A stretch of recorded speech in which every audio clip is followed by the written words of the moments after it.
Sir आपका भी इस कॉन्क्लेव में बहुत बहुत स्वागत है। आपके परिचय के बारे में मैं नहीं बताऊंगा क्योंकि मेरा बहुत ही व्यक्तिगत रिश्ता भी है आपसे, तो मैं जब बोलने लगता हूं, अभी सेवा भाव की बात कर रहे थे, मैं थोड़ी भूमिका बांध ही देता हूं। सेवा भाव की बात कर रहे थे मंत्री जी। मेरे गांव से बहुत से ऐसे पेशेंट आते हैं जो 1.5 लाख रुपए का इलाज करा लेते हैं और कहते हैं साहब 20,000 रुपए है और रामकृष्ण में भर्ती हैं। इस खुले मन से बोल रहा हूं, मुझे बोलना तो नहीं चाहिए। मैं कई बार सर को फोन करता हूं तो कल्पना से परे सर मदद करते हैं, और इसीलिए डॉक्टर संदीप दवे को पूरा छत्तीसगढ़ जानता है, रामकृष्ण को पूरा छत्तीसगढ़ जानता है।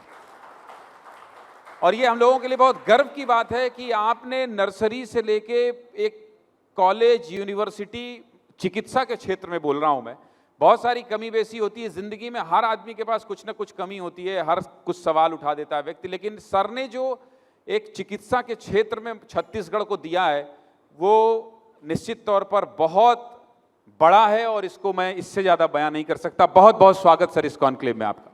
धन्यवाद ज्ञानेंद्र आपके इन शब्दों का। और मैं एडमिट कर रहा हूँ, आज की तारीख में मैंने बहुत कॉन्क्लेव अटेंड करी होगी। ये अभूतपूर्व है, अविश्वसनीय है कि इस प्रकार का मोनोलॉग ना हो के डायलॉग हो रहा है और हम बातचीत कर रहे हैं और खुले मंच से हम स्वास्थ्य मंत्री से भी सवाल कर पा रहे हैं।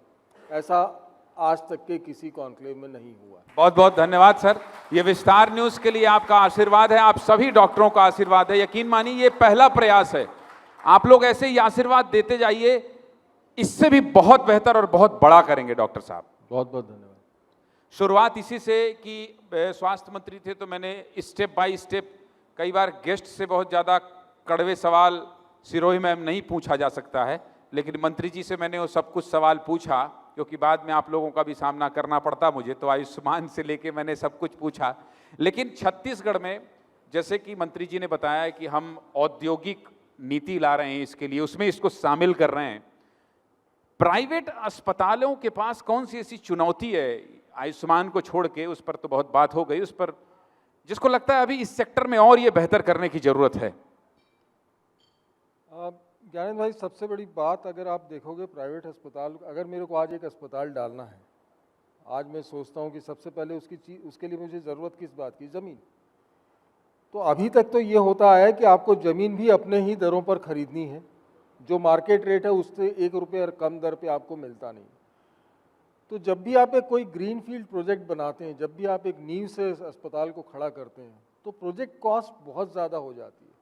और अगर आज आप 100 बिस्तर का अस्पताल बनाने जा रहे हैं तो मान के चलिए कि 70 करोड़ से 100 करोड़ के बीच में आपका एक अस्पताल, व्यवस्थित अस्पताल, उन्नत टेक्नोलॉजी के साथ बन पाएगा। और जब आप 100 करोड़ रुपया इन्वेस्ट करते हैं तो डेफिनेटली आप उस पर एक रिटर्न ऑन इन्वेस्टमेंट भी देखते हैं। आप ये देखेंगे कि आपको किस प्रकार से इसमें आएगा। ऐसा नहीं है कि सिर्फ सरकारी अस्पतालों में डॉक्टरों की कमी हो रही होगी, प्राइवेट अस्पतालों में भी डॉक्टरों की उतनी ही कमी हो रही है। और इस कॉम्पिटिटिव युग में हर डॉक्टर का जो दर है या जो उसको लाने की जो कीमत है वह दिन प्रतिदिन महंगी होती जा रही है। एक ज़माना था जब हम लोग हर डॉक्टर फी फॉर सर्विस पे काम करता था, मतलब आप जो जितना उसने काम किया उतना उसको पैसा मिलता था। आज वो डॉक्टर अपने आप को एक ब्रांड बना चुका है और वो बोलता है कि साहब मेरे को अगर आप 10 लाख दोगे तो मैं आपके अस्पताल में आके काम करूंगा, 15 लाख दोगे तो मैं काम करूंगा। अगर दूसरा उसको 20 लाख दे रहा है तो अगले दिन 20 लाख वाले के पास में चला जाएगा। तो चैलेंजेस बहुत डिफरेंट लेवल पे हैं, ज़मीन खरीदने से लेके अस्पताल चलाने तक हर स्तर पर आपको एक चैलेंज फेस करना है। और जो डेट होता है, मैंने जो कर्ज लेके अस्पताल बनाया, मैंने 5 ठोक मशीनें डाली, बदकिस्मती से जिस प्रकार से आपका मोबाइल आउटडेटेड हो जाता है उस प्रकार से मेरी टेक्नोलॉजी 2 साल में आउटडेटेड हो जाती है। मुझे नई टेक्नोलॉजी में फिर 2 साल 3 साल में रीइन्वेस्ट करना है। तो ये एक स्थिर बिजनेस नहीं है कि चलायमान बिजनेस है जिसमें कि आपको लागत हर 2-3 साल 4 साल में कहीं ना कहीं आपको लगानी पड़ती है। तो इस प्रकार का जब आप बिजनेस, वोलेटाइल बिजनेस करते हैं, तो आपको ये देखना पड़ता है कि आपकी जो मार्जिन्स हैं वो किसी तरीके से आप बचा सकें, प्रिजर्व कर सकें। छोटे अस्पताल चलाना, 25 बिस्तर, 50 बिस्तर, आजकल कोई भी उस लेवल पे जा ही नहीं रहा। आजकल हर कोई बोलता है कि मैं 100 बिस्तर से कम अस्पताल नहीं डालूंगा। वहाँ पर सबसे बड़ा चैलेंज आ रहा है। और अस्पताल चलाना दूसरा, साहब ने जब बैठे थे तो उन्होंने बोला हमने नर्सिंग इतना खोल दिया, हमने मेडिकल कॉलेज इतने खोल दिए, हम और इतने खोलने जा रहे हैं। पर मुझे उससे डर लग रहा है, मैं आपको साफ बताऊं, मैं बहुत डर रहा हूं कि इतने मेडिकल कॉलेज हम खोल रहे हैं, इतने नर्सिंग कॉलेज हम खोल रहे हैं, क्या हम क्वालिटी के साथ कॉम्प्रोमाइज़ कर रहे हैं? वहाँ पर गुणवत्ता, आप चिकित्सा के क्षेत्र में, चिकित्सा के एजुकेशन के क्षेत्र में क्वालिटी के साथ कॉम्प्रोमाइज़ नहीं कर सकते। आपके पास फैकल्टी नहीं है, आपके पास बहुत सारी कमियां हैं। मैं मानता हूं कि आज इंटरनेट का ज़माना है, टेक्नोलॉजी का ज़माना है, आप रायपुर में बैठ के जगदलपुर में भी क्लास ले सकते हैं, पर व्यवस्थाओं को सुधारना और सुधर रही हैं और सुधारने की आवश्यकता। लेकिन सर कैसे होगा? जैसे सरकार कह रही है कि डॉक्टरों की कमी है, आप कह रहे हैं कि डॉक्टर बड़े कॉस्टली हो गए हैं, वो ब्रांड बन गए हैं, 10 लाख, 15 लाख, 20 लाख, 30 लाख उनकी फीस, तो ये कैसे होगा? ये तो फिर बहुत लंबी प्रोसेस है। और प्रधानमंत्री मोदी जी कहते हैं कि हम हर जिले में अस्पताल खोल रहे हैं, मेडिकल कॉलेज खोल रहे हैं, ये भी उनका एक बहुत बड़ा प्रोजेक्ट है। तो हालांकि मंत्री जी ने इस बात को स्वीकार जरूर किया कि ये मेरे कार्यकाल में नहीं हो पाएगा, वो भी इस बात को मान रहे हैं। फीस भी बहुत ज़्यादा है डॉक्टरों की पढ़ाई की, ये भी एक बहुत बड़ी वजह है क्या कि इस क्षेत्र में बहुत ज़्यादा लोग नहीं आ रहे हैं? बेसिकली हुआ ये कि पूर्ववर्ती सरकारों ने सरकारी क्षेत्र में मेडिकल कॉलेज उतने डेवलप नहीं किए जितने कि उस वक्त प्राइवेट सेटअप में डेवलप हो रहे थे। और प्राइवेट सेटअप आज आप देख लीजिए, प्राइवेट सेटअप में जो मेडिकल कॉलेज की सीट्स है वो कहीं ज़्यादा होंगी वनस्पत सरकारी मेडिकल कॉलेज की। और प्राइवेट मेडिकल कॉलेज में कोई फ्री में तो एजुकेशन आपको मिलता नहीं है, वहाँ पर तो करोड़ों रुपए दो तो आपको एडमिशन मिलता है। तो जब वो उस करोड़ रुपए देने के बाद में वहाँ से अस्पताल, उस कॉलेज से वो एक डॉक्टर निकलता है तो वो बोलता है भैया मैंने तो इतनी लागत लगाई पढ़ने के लिए, तो मुझे तो वसूल करना है। तो वो जो मानसिकता बदल रही है आज के डॉक्टरों की, आज के युग के डॉक्टरों की, जो प्राइवेट मेडिकल कॉलेज से निकल के आ रहे हैं, तो वह घातक है। सरकारी क्षेत्र में भी अगर आप हर जिले में कॉलेज खोल देंगे तो ये भी एक दर्दनाक पहलू है। मैं इससे कहीं से भी, मैं सरकार से एग्री नहीं करता हूँ। और मेरे ख्याल से मेरे जैसे सोचने वाले पुराने ज़माने के जो डॉक्टर हैं वो कहीं ना कहीं इससे डिसएग्री करेंगे कि हमको इतने मेडिकल कॉलेजों की आवश्यकता नहीं है। हमको गुणवत्ता भी चाहिए, हमको क्वालिटी भी चाहिए। हमारे जो डॉक्टर्स हैं आज, पुराने हम जो निकले हुए हैं, और आज यूएसए में भी कद्र है। आप अमेरिका चले जाइए, मैं भी जब अमेरिका गया था, बॉस्टन में जब मेरा ऑपरेशन हुआ था तो मेरा करने वाला हिंदुस्तानी था, पर प्रैक्टिस वो अमेरिका में जा रहा है। तो हम कहीं ना कहीं अपने एजुकेशन के साथ कॉम्प्रोमाइज़ ना करें, ये मेरी एक हम्बल रिक्वेस्ट है। अब आते हैं, ये तो व्यवस्था की बात हुई थी, छत्तीसगढ़ में थोड़ा सा स्वास्थ्य को लेकर बात कर लेते हैं। आप इतने लंबे समय से एक प्राइवेट अस्पताल चला रहे हैं सर, मरीजों की और मर्ज की, किस तरह के मर्ज जो है वो पिछले कुछ सालों में ज़्यादा बढ़े हैं? क्योंकि हम लोग जब घर में खाते हैं तो मुझे मेरी पत्नी कहती है कि नहीं वो मल्टीग्रेन वाला आटा खाना, तेल थोड़ा सा कम इस्तेमाल करना।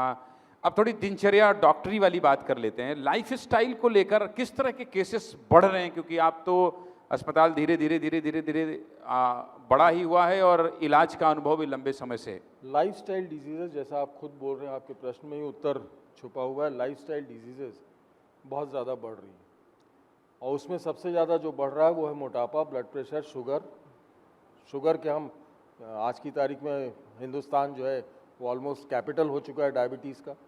हार्ट की बीमारियां उतनी ही तादाद में बढ़ रही, तो नॉन कम्युनिकेबल डिजीज़ेस का जो नंबर है वो तेज़ी से बढ़ रहा है। डेफिनेटली लाइफस्टाइल काफ़ी परिवर्तित हो चुकी है। लोगों को सेडेंट्री जॉब ज़्यादा है, एक्सरसाइज कम है। पुराने ज़माने में हम अपने स्कूल भी जाते थे तो साइकिल में जाते थे, आज साइकिल चला रहे हैं कि हमारा स्वास्थ्य ठीक रहे। साइकिल से हम अपने कार्य क्षेत्र में नहीं जा रहे, साइकिल हम इसलिए चला रहे हैं कि हमारा स्वास्थ्य ठीक रहे। हम पैदल ट्रेडमिल पे चल रहे हैं, हम पैदल पान के ठेले तक या चाय के ठेले तक भी जाना पसंद नहीं करते, हम एक अपनी स्कूटर चला लेते हैं। तो इस प्रकार का कार्य अगर आप कर रहे हैं, दिन भर में आपने आधा घंटा का व्यायाम किया, बाकी समय आप दिन भर आप कुछ न जो मुंह में आया वो खाते रहे, तो आप अपने स्वास्थ्य के साथ खिलवाड़ कर रहे हैं। लाइफस्टाइल डिजीज़ेस का जो लोड है वो बहुत तेज़ी से बढ़ रहा है। नॉन कम्युनिकेबल डिजीज़ेस हम लोग उसको बोलते हैं। और इनका लोड काफ़ी तेज़ी से बढ़ रहा है, चाहे वो डायबिटीज़ हो, ब्लड प्रेशर हो, शुगर हो, ओबेसिटी हो। और स्कूल्स में भी अगर मैं देखता हूँ तो चाइल्डहुड ओबेसिटी, बच्चों में मोटापा, ये बहुत तेज़ी से बढ़ रहा है। प्रधानमंत्री जी ने अभी 15 अगस्त को तेल का जिक्र किया था। लाल किले से 10% तेल कम करने की बात उन्होंने कही थी, और ये बहुत जनरल क्वेश्चन है।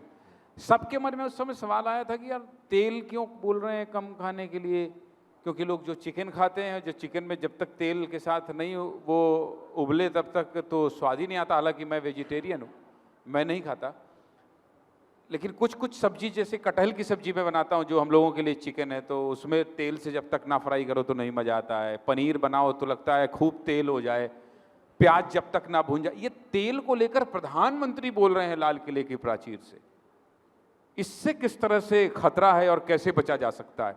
आपने अपने शुरुआती ओपनिंग स्टेटमेंट दिया था ना कि पानी पानी कितना के पिए, तो तेल कौन सा लें? घी खा लो भाई, तेल मत खाओ, बच जाओगे। सर थोड़ा सा इसको बड़ा करिए ना, कैसे? घी ज़्यादा बेटर है। आसान भाषा में समझाइए, क्योंकि ये रील बहुत लाखों लोग देखने वाले हैं। देखिए, मैं एक सर्जन आदमी हूँ, इतना तो प्रकाश उस पर नहीं डाल पाऊंगा, मैं आपको बहुत क्लियरली बता रहा हूँ जी। पर तेल और खास करके रिफाइंड तेल ये ज़्यादा घातक है। ये कहीं ना कहीं शरीर में जाके लीवर में, मांसपेशियों में चर्बी जो है वो जमा होती जा रही है और मोटापा बढ़ाते जा रहा है। वो इतनी तेज़ी से, इतने आराम से डाइजेस्ट नहीं होता, इतने आराम से पचता नहीं है, और शरीर के विभिन्न अंगों में जमा हो जाता है। खास करके लीवर में भी जमा हो जाएगा, मांसपेशियों के ऊपर भी जमा हो जाएगा, और शरीर के विभिन्न अंगों में भी जमा हो जाएगा। और यह जो वसा जमा होती है इसको हम लोग बैड फैट बोलते हैं, गंदा फैट। और यही फैट जो है आपको हार्ट की बीमारी, ब्लड प्रेशर, शुगर, ये सब कुछ देता है।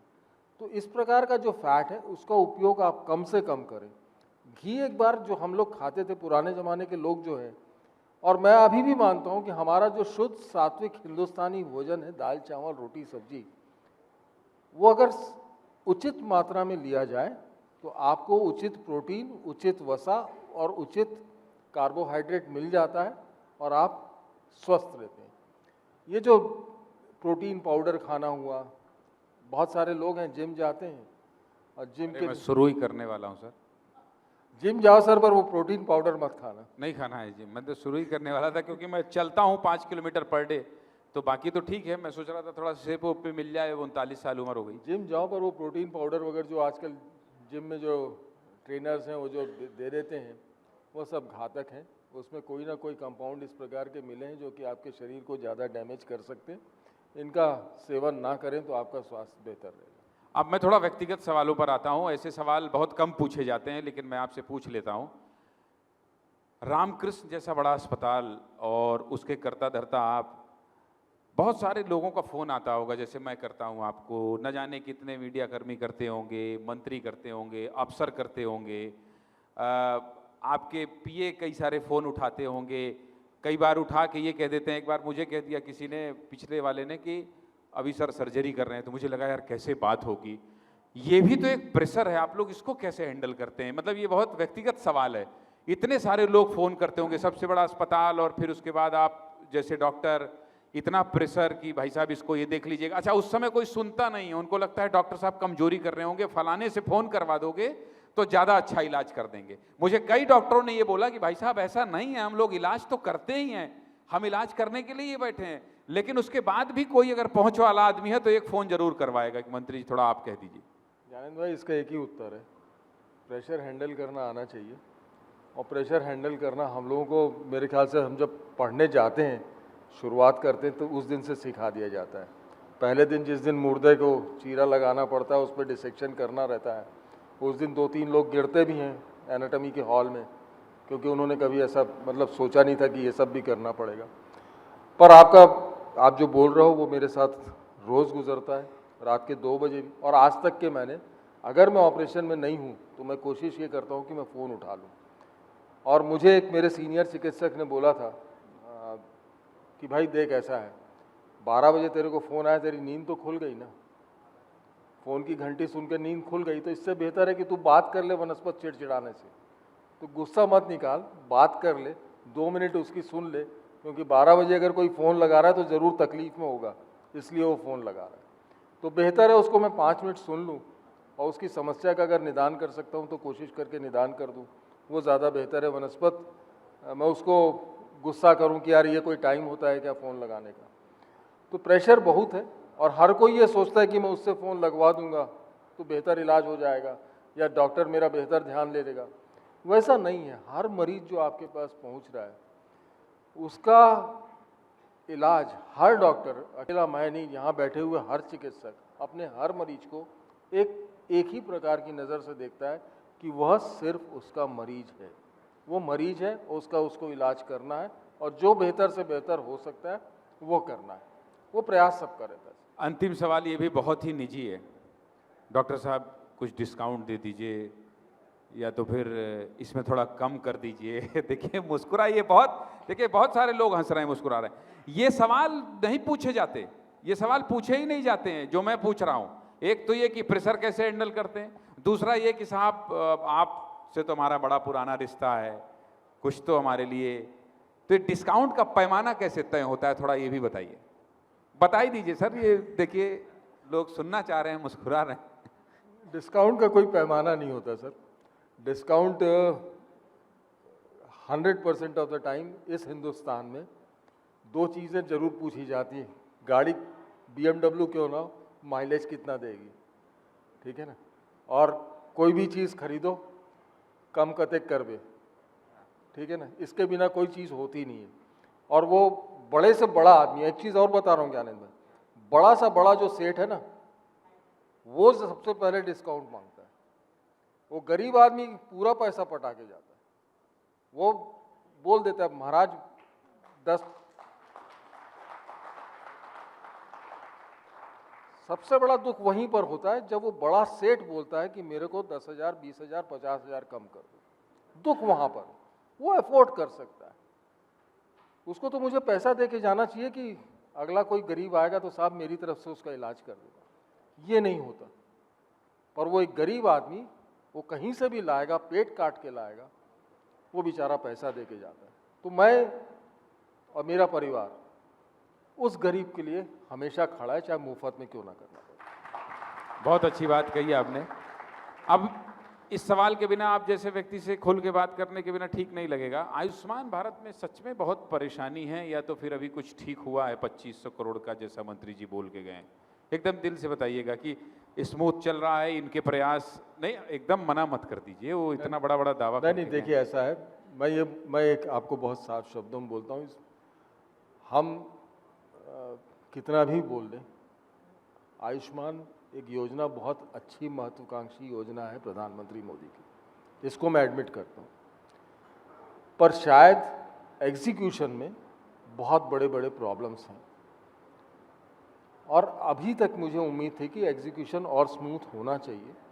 डॉक्टरों को भी उसमें अगर जोड़ना है डॉक्टरों को उस योजना के साथ में, तो डॉक्टरों को भी कॉन्फिडेंस में लेके उस योजना को, और पहली बार प्रयास हो रहा है, पहली बार सोमवार को उस कॉन्क्लेव के जरिए कितना अमृत निकलेगा ये तो मुझे नहीं मालूम, पर जो भारत सरकार के लोग आ रहे हैं और पहली बार इस प्रकार का प्रयास हो रहा है। इस प्रकार के कॉन्क्लेव से कितने नतीजे निकलेंगे, कितने कंक्लूजन निकलेंगे, पर डिस्पैरिटी बहुत है, बहुत सारी चीज़ों को सुलझाया जाना है। पैकेज को लेके सबसे ज़्यादा है, रिजेक्शंस को लेके सबसे ज़्यादा है।